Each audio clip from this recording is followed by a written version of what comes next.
Mr. Bean was doing his grocery shopping, taking it in the house.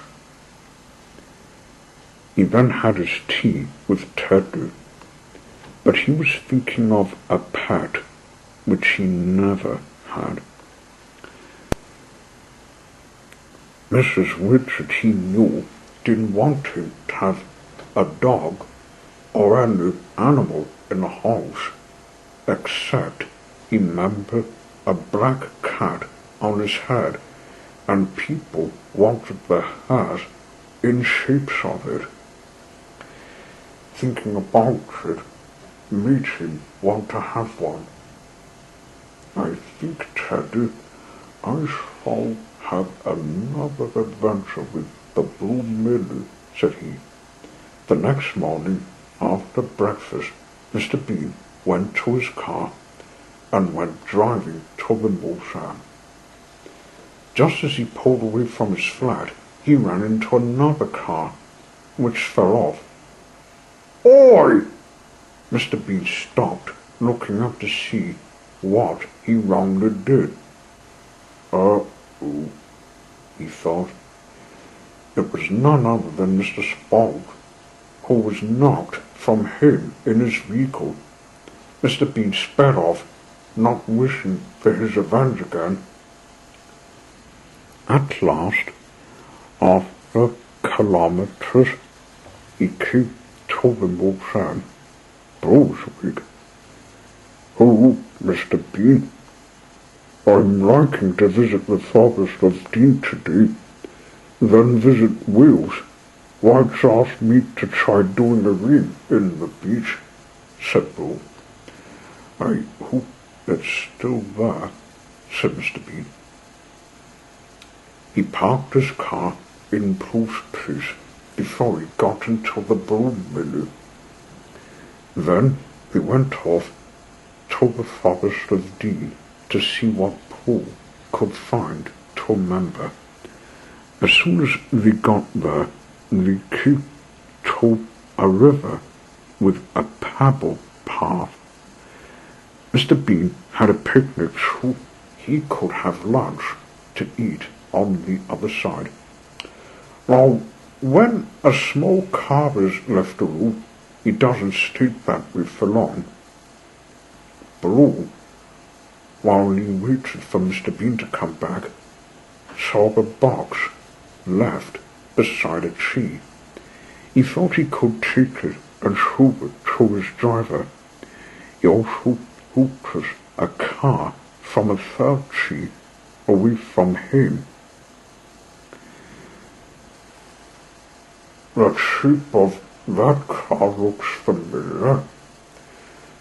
It's a Nico. I'll ask Mr. Bean about this box, if it belongs to them, thinks Pooh.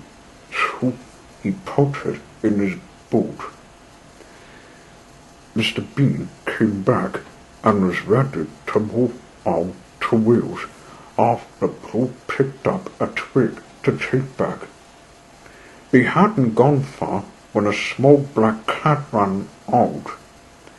Mr. Bean beat very hard. "Crazy animal!" exclaimed Blue. What on earth was it doing? Mr. Bean wondered as the cat ran merrily on. But Blue ran into some mud during the sudden stop. Mr. Bean had to take a bucket to get water from the river to wash it off. While he did, the cat came back. He was just getting the small blue car cleaned up when something rubbed his legs. "Push off with you," said Mr. Bean crossly, but the cat curled its tail on him. "Oh, I suppose we'll have to find where you live. You've caused enough trouble, you cheeky little cat. Bushy Silse." And Silse, who curled his tail again. "There's something written on his collar. Maybe that can help," said Blue. Mr. Bean did see something on his collar to read. "The Hoop Bar Tour," it said. He led the cat into the car and we set off. He asked some policemen who were on the tour. The officer said they would send him to the right place, but they were looking for the little vehicle in connection with some coins. "I haven't seen one before, except Mr. Spout's vehicle," said Mr. Bean. "Your car doesn't match. It's blue, so you two look like smugglers to us," said the chief. They drove off, and Mr. Bean pressed on. They stopped for petrol at a service station as Blue was running low. Mr. Bean was hoping the boat to find a cloth to wipe the wet off, and was astonished to find a box. "Where did you get this?" he asked Blue. "That was in the woods while you had the picnic," said Blue. "I was letting you to see what's in it." Mr. Bean did so, and was more astonished to see small coins. A lot more. In fact, a whole box full. "These must be for the police. They must be the smuggled coins the officer was talking about," said he. He put the box back in Blue's boot quickly, filled up his petrol tank, paid for the price, and then took off. A yellow vehicle took them and stopped. Mr. Bean had to stop as two men got out. "We're car enthusiasts. Can we have a closer look?" one of them asked. Silse hissed, but Mr. Bean was polite. "Sorry, I don't have the time now. We don't want people thinking I stole the coins." "Innocent, honestly," said Blue. They sped on to the Tower village to find a police station. Suddenly, Silse mewed. They saw the yellow vehicle was on the tail, and the car enthusiasts were waving them to stop. "I hope millions are better, but this is ridiculous," said Blue. "You're telling me," said Mr. Bean.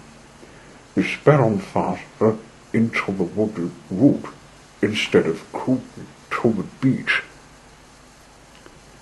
They went up a right lane of a hill and hid at the top. "This has at least got them shaken off," said Mr. Bean. Just then, Silse got hold of Blue and ran on. Mr. Bean followed, starting Blue up again. At the end, they saw an abandoned farm property with a wood barn. Silse went in it and came out with a neat coin. Mr. Bean got out of Blue to look for the owner of the farm. He walked into the barn until he stumbled upon a loose cupboard. In it were more coins that were like the ones Blue found before. "The smugglers den," thought Mr. Bean. "I shall definitely have some use for the police." Just then 2 cars skidded into the old farm. The old vehicle with the car enthusiasts, followed by the police car.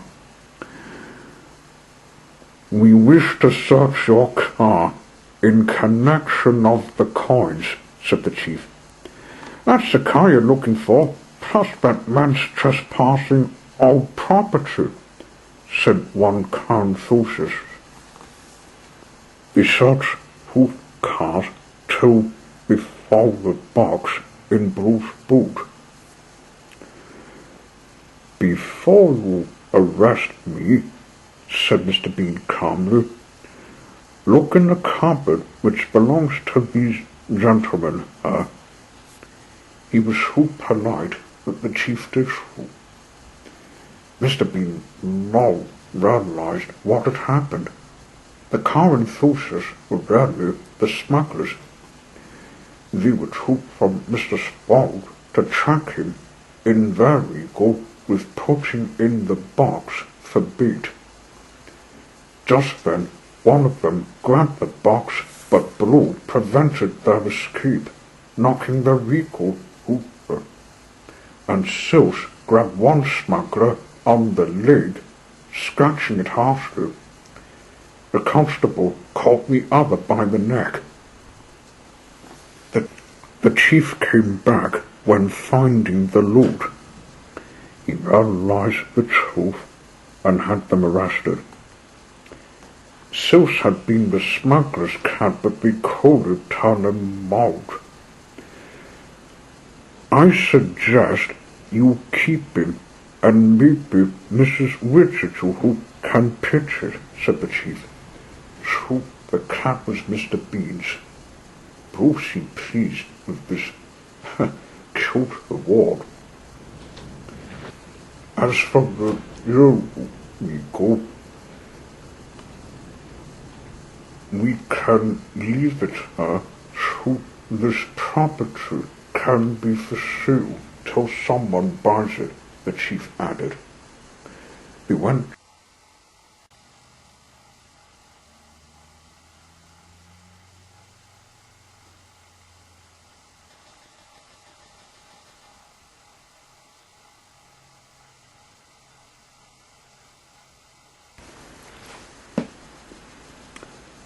driving on to the beach. Pooh did a second ring, and Mr. Bean began washing him again, and as usual the water spread all over the drive. But who others are cocaine? That is, until they were ready to leave. Just as Bruce started his engine, a skid hit them. Mr. Bean was appalled to see what just happened again. It was, of course, Mr. Spauld's Blue Rico. He was stuck in the sand again and was fed up when seeing the water on the drive. Mr. Bean, Pooh, and Silse left, thinking we had enough fun and enough of him. They went away from Twowood village and passed the border sign. So we came back to the museum. Mr. Bean thanked the murderers for the advances we gave him, and returned to his hoop car. So did Silse. On the way home, Mr. Bean couldn't help but see who was behind him.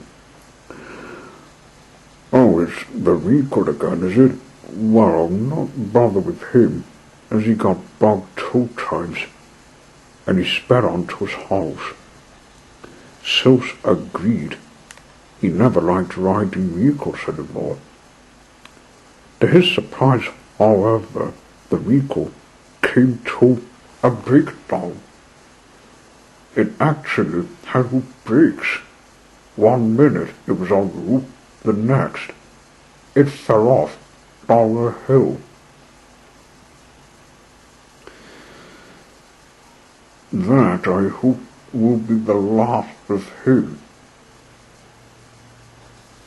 but he stopped at a food box to call the tool truck.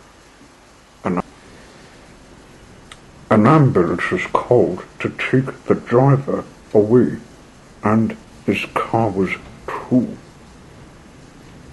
The rest of Mr. B's food drive went as normal. He got to his place just in time for the roof to fall. Whichever drives together push, a middle with 4 wheels is better than 3. Silse had got quite attached to the 4-wheel drive already, and he had to get used to living in the flat. He did too when Mr. B shared his bed